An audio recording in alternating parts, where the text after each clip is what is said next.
Hello friends, ഞാനേ പല പ്രാവശ്യം കപ്പലണ്ടി മിഠായി ഉണ്ടാക്കാൻ ട്രൈ ചെയ്തിട്ടും അതിൻ്റെ ഒരു പെർഫെക്റ്റ് ഷേപ്പിൽ എനിക്ക് ഒരു പ്രാവശ്യം പോലും ഉണ്ടാക്കാൻ പറ്റിയിട്ടില്ലേ. അപ്പോൾ പിന്നെ ഞാൻ ആ ശ്രമം അങ്ങ് ഉപേക്ഷിച്ചു. പക്ഷെ അതിന് പകരം അതിനേക്കാൾ ടേസ്റ്റിൽ ഷേപ്പ്ലെസ് ആയിട്ടുള്ള ഒരു റെസിപ്പി കിട്ടിയിട്ടുണ്ട്. നമുക്ക് നോക്കിയാലോ. പാത്രം ചൂടാകുമ്പോഴത്തേക്കിന് അതിലേക്ക് 1.5 ഉരുള ഉരുക്കിയ ശർക്കര ഒഴിച്ചു കൊടുക്കുന്നത്. അപ്പോൾ ആ ശർക്കര ഒന്ന് ഒരു നൂൽ പാകമാകുമ്പോഴത്തേക്കിന് 1/2 കിലോ വറുത്ത കപ്പലണ്ടിയാണ് ചേർത്ത് കൊടുത്തത്. ഇതിലേക്ക് ജീരകം, ഏലക്ക, ചുക്ക് ഇതൊക്കെ പൊടിച്ചതാണ് ഇപ്പോൾ ഇട്ട് കൊടുത്തത്.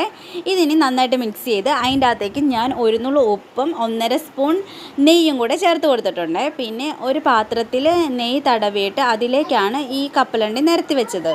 അതൊന്ന് തണുത്ത് കഴിയുമ്പോഴത്തേക്കിനും അടത്തി നമുക്ക് എടുക്കാം.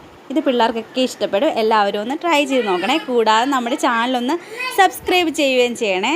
അപ്പോൾ അടുത്ത വീഡിയോയിൽ വീണ്ടും കാണാം. ബൈ.